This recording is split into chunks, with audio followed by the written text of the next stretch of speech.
Hey everybody, welcome to another episode. So, I've been getting a lot of questions.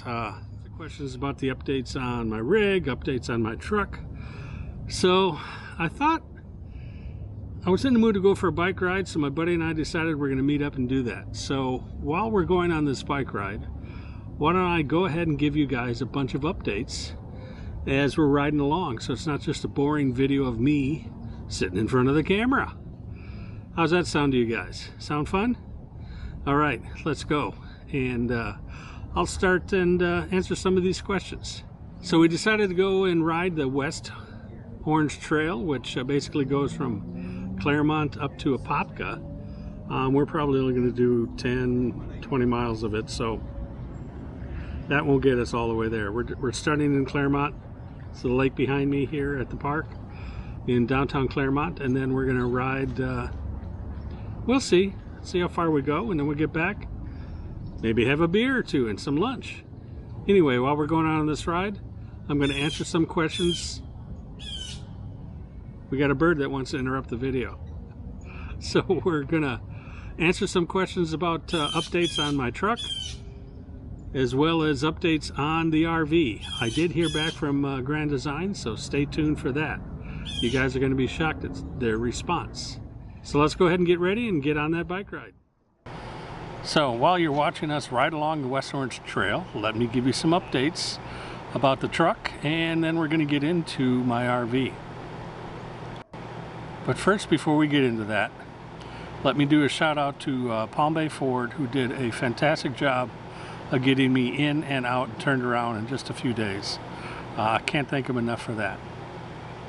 In addition to that, another shout out to my buddy Tony, who last minute let us stay on his property and loaned us one of his vehicles while we were held up there, and allowed us to just move around, get groceries and things like that. So thanks again, Tony, for all your help.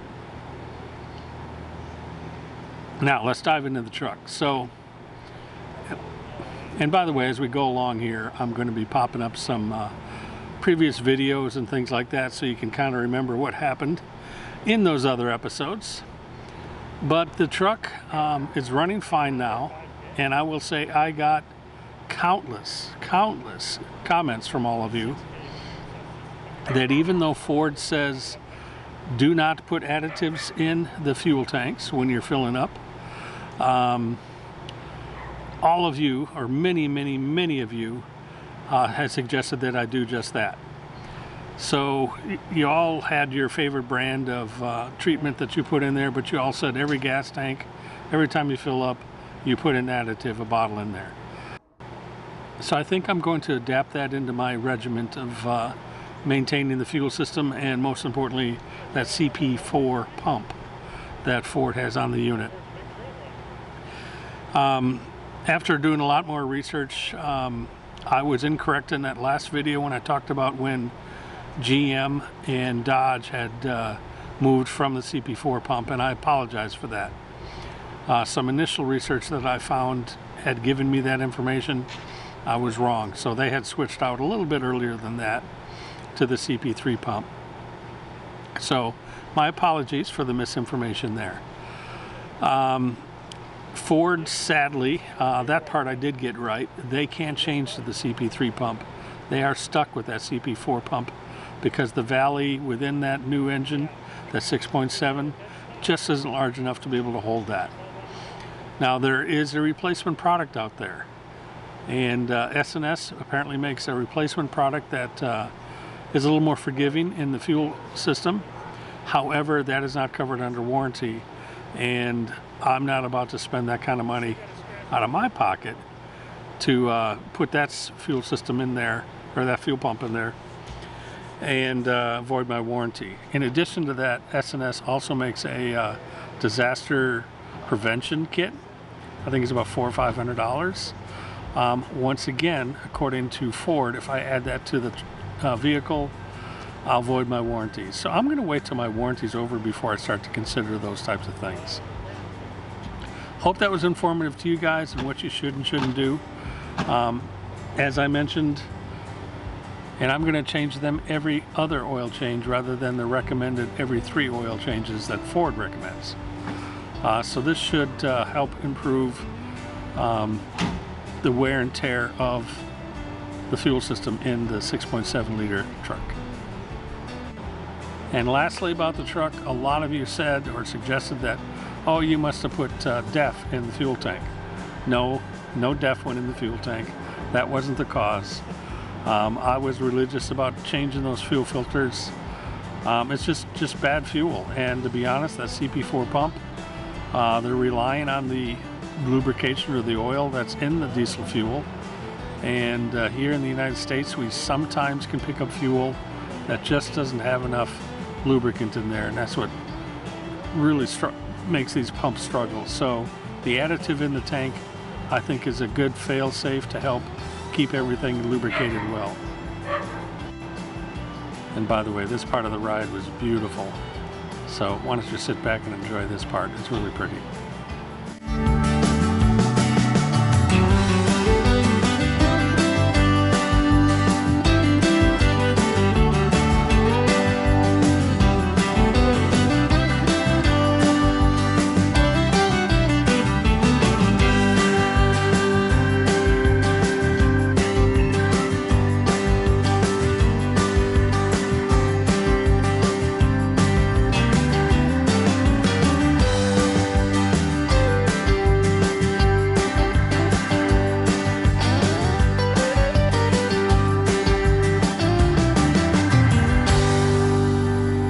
Okay, let's move on to the RV, the problems I was having. So we had discovered some new issues with the RV, and I'm going to talk about that before we dive into everything else. We've noticed just in the last couple moves that the tires are not wearing well, especially the center axle. You see the edges are really getting shaved off. It's almost like it's not riding flat on the ground. And I thought, well, what would be causing that? And the back ones look like they're getting scuff marks or cupping a little bit, like you have a wheel out of balance or something that's bouncing around. Well, after further looking at things, I put a straight edge, a big long level, on the floor in the rig over the axles, and I discovered that the floor has risen. It's basically bowing up in a particular area, kind of right over the axles, and from the middle of the axle to the front of the axle and to the back of the axle, it appears that there's a 1/2 inch rise in the frame. Don't know what caused that. I'm not sure at all, but that 1/2 inch rise has caused a couple other issues. In the bathroom, the floor is squeaking, and that never did that before. And we've noticed recently that the water is not draining out of the shower. The water here towards the shower head is standing in the shower floor. Then when putting a straight edge down there, have discovered that the drain has risen and is now higher than that part of the shower. That's why the water's standing there. So we have another issue. I'm not sure if it's the frame. I think it is, because that's where the axles are attached. But it looks like the frame is bowing up there. I have not taken the plastic underneath off to inspect the frame. That has to be done. But it appears the cross members either bent or the welds broke or something like that happened. So this is going to be kind of a major inspection. I'm going to take that whole plastic liner down, pull all the insulation down, and start to really inspect the frame and or whatever might be under there that's causing that. But that 1/2 inch drop, or I shouldn't say drop, the 1/2 inch rise in the floor between the front axle and the center axle and the back axle, that to me in that short period, short length I should say, is pretty significant. So we'll find out more about that here once I get the inspection done. So now let's move into the rest of everything else. As we all know, my rig went into the Grand Design Service Center in June of this year, and it was basically, I had to wait 6 months to get in there. It was booked or scheduled in January, right after the CES show. And after getting in there, they welded everything up, as you saw some of the welds and some of the work they did. I'll put it up here again so you can see it.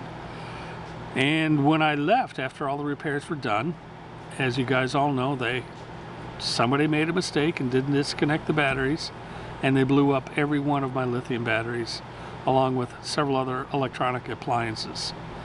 So that was a major catastrophe. Now, I had admitted that it was obviously a mistake somebody made. I'm sure somebody didn't do it intentionally. The result was Grand Design had to pay to replace everything. Now, fortunately, shout out to Battleborn, a great American company. They stood up and said, hey, we're going to go ahead and replace all those lithium batteries for you, all 6 of them.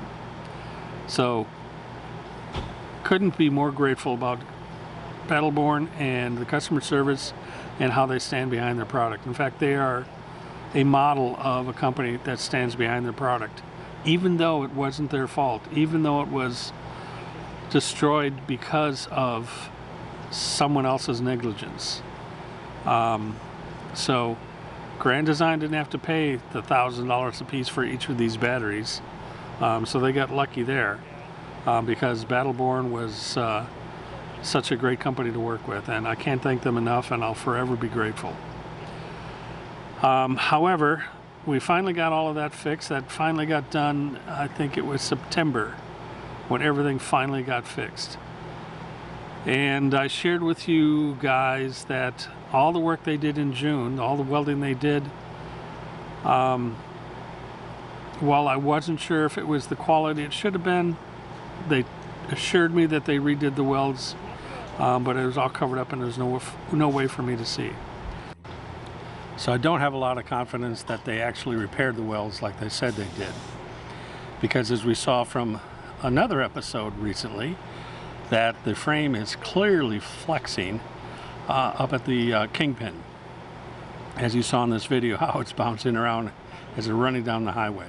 This is not right. Now, in one of the conversations I had with Grand Design, they said that's not frame flex. So I asked them, what is it called? They didn't have an answer for me, so I'm sticking with frame flex for now, but another word for it could be just all foobarred, all busted up kingpin. The welds were horrible, and it needs to be repaired. Now here's the big news. Grand Design is no longer going to do any repairs on this particular RV. They announced that the repairs they did were the last ones that they're doing, so they're not going to warranty their work that they did in June. Now the welds held for about a month and a half before I started having that kingpin come loose. And they claim it's because when the techs were out here fixing the slide out, because the frame had flexed and snapped and the welds had broken, and the slide out, which by the way, Grand Design said they replaced the slides mechanisms when they welded the frame up in the shop. But the big news here, the big takeaway is, after my last communication with Grand Design, they have informed me that they are no longer going to cover any of these damages under warranty. Any other repairs that need to be done to my RV will be out of my pocket. So after it was up in the Grand Design Service Center up in Elkhart, Indiana, they're only going to warranty that, or they're no longer going to warranty that work. So after about a month and a half of use, and I was basically coming back to Florida and just staying local here in Florida, it all broke again, as you saw from the flexing of the kingpin. They're no longer covering that. So any of the welds that they did, which we all saw, were piss poor. They're not going to warranty any of that work. So needless to say, I'm kind of in a pickle here. I have made some phone calls, and in the process of other things, I'll fill you guys in when it's appropriate time to do that. But Grand Design, they've decided to take a position that they're no longer going to work on this particular RV under warranty. Now, I will say, in their last communication, they are claiming that I am overweight, which we all know is a joke. I am not overweight. I know I'm not. I think you all know I'm not, from based on all the videos that are going on. But that's what they're claiming.